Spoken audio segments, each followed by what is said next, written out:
চাপে পড়ে ভোলবদল মন্ত্রী বিপ্লব রায়চৌধুরীর। একদিনের মধ্যেই ভোলবদল রাজ্যের মৎস্যমন্ত্রীর, মুখে দুরকম কথা। মৎস্যমন্ত্রীকে লাগাতার প্রশ্ন রিপাবলিকের প্রশ্নে উত্তর দিতে পারলেন না বিপ্লব রায়চৌধুরী। বৃহস্পতিবার বাংলায় নারী সুরক্ষা নিয়ে সওয়াল করেন মন্ত্রী, আর শনিবার ভোলবদল বিপ্লব রায়চৌধুরীর। শীর্ষ নেতৃত্বের চাপে ভোলবদল। দেখুন কি বলছেন রাজ্যের মন্ত্রী বিপ্লব রায়চৌধুরী। রাজ্যের মৎস্যমন্ত্রী বিপ্লব রায়চৌধুরী, আমরা সাম্প্রতিক দেখেছি যে বিতর্কের তৈরি হয়েছে। সেই বিতর্কের বিষয়টা হচ্ছে যে নারী নিরাপত্তা নিয়ে তিনি একটি মন্তব্য করেছেন। ডিরেক্ট বলছেন যে আবার খবর কাগজ খুলবো আর দেখবো কোনো একটি মেয়ে এরকম ঘটনা নির্যাতিত হচ্ছে, এই সমস্ত কথা। তো আসলে ব্যাপারটা পরিপ্রেক্ষিতটা আলাদা। আমি যেটা আগে বললাম সেটা তোমরা খেয়াল করনি। বিদ্যাসাগর মশাই নারী নির্যাতন নিয়ে প্রথম কথা বলেছেন, তার আগে কথা বলেছেন রাজা রামমোহন রায়। হ্যাঁ, কিন্তু আপনি যেটা মন্তব্য করেছেন দাঁড়িয়ে, তাতে খানিকটা মনে হচ্ছে যে আপনি কোথাও গিয়ে মানে স্বীকারই করে নিচ্ছেন যে হ্যাঁ, এই রাজ্যের রোজ নারী নিরাপত্তা বিঘ্নিত হবে বা নির্যাতিত হবে। না, কখনো এই কথা বলিনি। এই কথাগুলো আমার মুখে বসিয়ে তোমরা খেলছো। তাহলে এই ধরনের মন্তব্য করার মানে কি? মানে আমরা আরজিকর দেখেছি বা আমরা ল কলেজ দেখেছি, প্রত্যেকটা জায়গাতেই তো এই ঘটনা ঘটেছে। না না, আরজিকর ল কলেজ একটা দুটো ঘটনা ঘটেছে, কিন্তু সর্বত্র ঘটছে বিপ্লব বাবু। রাজ্যে সর্বত্র হচ্ছে না। ঘটনা হচ্ছে যে বিদ্যাসাগরের সময় এত সাংবাদিক ছিল না, এত খবর বেরোতো না, খবরের কাগজে এত তৎপর ছিল না। বিদ্যাসাগরের সময় নারী নির্যাতন প্রচুর হতো। না, এটা 2025 সাল, মানে আপনি হয়তো অনেকটা পিছিয়ে গিয়ে বুঝে 2025 সাল। ওই পরিপ্রেক্ষিত থেকে কথাটা এসছে। আমি ওই কথাগুলো বলেছি, ওরা ওইগুলো দেখায়নি, ওগুলো বলছেও না। না, আপনি তো মঞ্চে দাঁড়িয়ে বলছেন যে আবার খবরের কাগজ খুলবো এবং দেখতে পাবো যে কোনো না কোনো মেয়ে নির্যাতিত হচ্ছে। আপনি কি মেনে নিচ্ছেন? মানে এটা মানছেন যে রাজ্যে নারী নিরাপত্তা নেই? একটা দুটো ব্যতিক্রমী ঘটনা ঘটছে। এই পৃথিবীর সব সমাজে একটা দুটো ব্যতিক্রমী ঘটনা ঘটে, এটা কোনো নয়, নতুন ঘটনা নয়। কাজেই ওই ঘটনাকে উল্লেখ করে আলাদা করে কিছু করবার দরকার নেই, আর আমার মুখে আলাদা করে কথা বলবার দরকার নেই। আমি যেটা বলেছি ঠিকই বলেছি। কখনো কখনো এরকম ঘটনা ঘটে এবং সেগুলো দেখলে আমরা আতঙ্কিত হই। তার মানে এই নয় যে নারীর ব্যাপারে কোনো কিছু করা হচ্ছে না। মমতা বন্দ্যোপাধ্যায় বলেছেন যে রাতের বেলা মেয়েরা বেরোবেন না, আর আপনি বলছেন মঞ্চে দাঁড়িয়ে যে মহিলারা নির্যাতিত হচ্ছে। ওটা কোনো জায়গায় পরিবেশ খারাপ হলে মেয়েদের সতর্ক থাকতে হয়, এটা বলেছেন উনি। আপনি কি মানে কোনোভাবে চাপ পেয়েছেন? না, কিচ্ছু না, কেউ চাপ না। আমার কেউ কিছু। মুখ্যমন্ত্রী ফোন করেছিলেন আপনাকে? না করেননি। মুখ্যমন্ত্রী ফোন করেনি। মুখ্যমন্ত্রী জানেন আমি কি ধরনের মানুষ, মুখ্যমন্ত্রী জানেন। আমি তাহলে কি গোটা রাজ্যে পরিবেশটা খারাপ হয়ে গিয়েছে বলছেন? না, কারণ রাতের বেলা বেরোতে পারবেন না মুখ্যমন্ত্রী বলছেন, আপনি বলছেন যে মঞ্চে দাঁড়িয়ে। কি বলেছেন? এটা মুখ্যমন্ত্রী ব্যাপার, ওটা মুখ্যমন্ত্রীকে জিজ্ঞেস করবে। না, মানে আপনাদের সঙ্গে তাহলে যোগাযোগ নেই? খুব যোগাযোগ আছে, প্রতিনিয়ত যোগাযোগ আপনি আছে। তো বলছেন এই মাত্র বিপ্লব বাবু। না, কথা শেষ হয়ে গেছে। আপনি গুলিয়ে ফেলছেন কিন্তু। Thank you. ঠিক আপনি আছে, গুলিয়ে ফেলছেন কিন্তু। থ্যাংক ইউ, হয়ে গেছে। বৃহস্পতিবার বলেছিলেন আর আজ বলছেন বিদ্যাসাগরের সময়কালের কথা বলেছিলাম। কিন্তু রাজ্যের মন্ত্রী বিপ্লব রায়চৌধুরী মৎস্যমন্ত্রীর মুখের কথা ফেরাতে পারবেন তিনি? রাজ্যের নারী নিরাপত্তা নিয়ে তার ভয়। খবরের কাগজ দেখলেই নারী নির্যাতনের ঘটনা দেখে লজ্জা লাগে বলেছিলেন বিপ্লব রায়চৌধুরী। আজ অস্বীকার করছেন, কিন্তু কি বলেছেন তা তো বাংলার মানুষ দেখেছেন। দেখুন আরো একবার। খবরের কাগজ পড়লে ভয় হয়, আজকে বোধহয় আবার কোনো মেয়ের উপর অত্যাচার হয়েছে, তার খবর হয়তো বেরোবে, তার জন্য আমাদের লজ্জা হয়। কিন্তু এখন আর লজ্জা করে জায়গা নেই।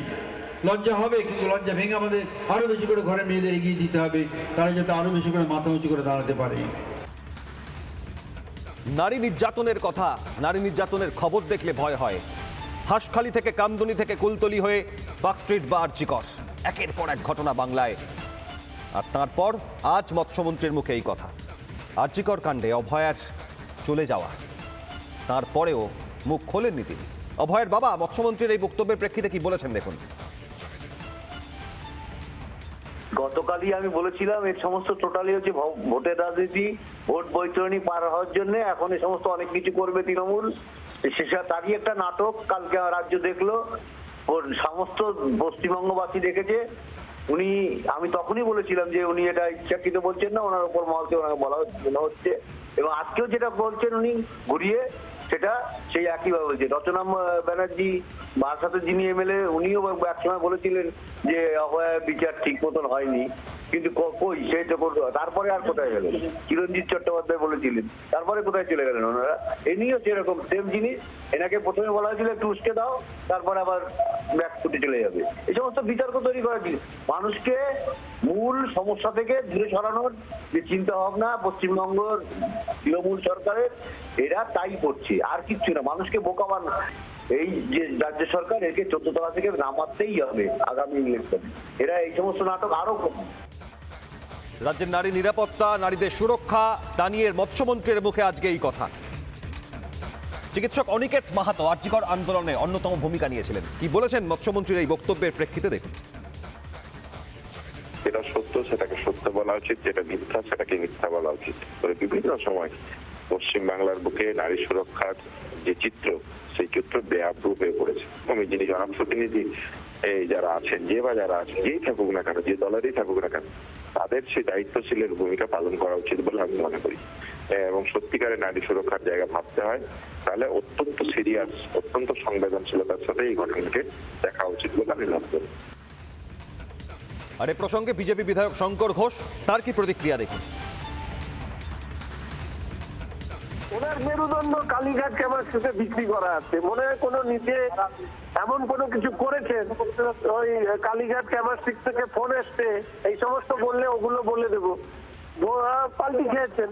তবে এইটুকু আপনাকে বলছি যে বিপ্লববাবু প্রথম কথা যেটা বলেছেন যে আমাদের লজ্জা লাগে, ওইটা হচ্ছে বিপ্লব বাবুর মনের কথা, আর পরেরটা যেটা বলেছেন সেটা হচ্ছে বকা খেয়ে বলেছেন।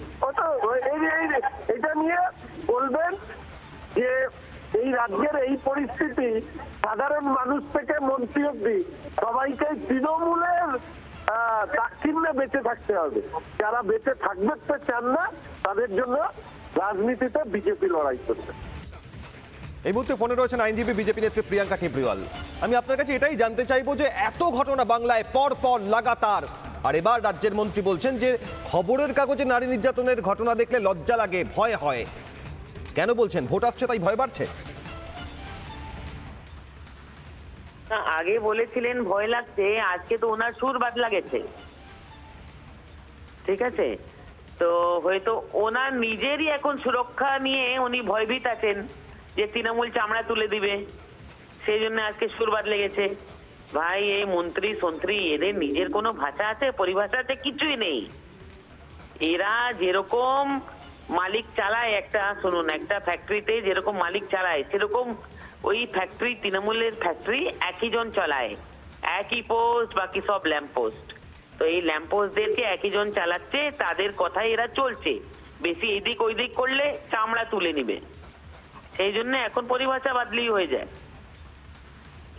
অনেক ধন্যবাদ। ভোল বদলেছেন বিপ্লব রায়চৌধুরী, কিন্তু কি বলেছেন তা শুনেছেন বাংলার মানুষ।